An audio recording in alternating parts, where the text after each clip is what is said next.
Now this is a waterfall. Wisconsin's tallest waterfall at over 160 feet tall.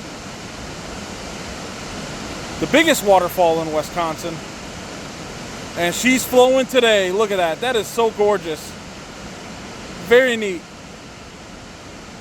It's like night and day compared to like when I was here last time during the winter months and some of the waterfall was frozen over. I mean, there was still water going, but nothing like this.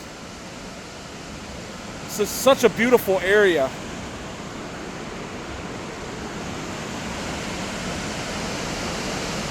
But that waterfall is just so awesome looking.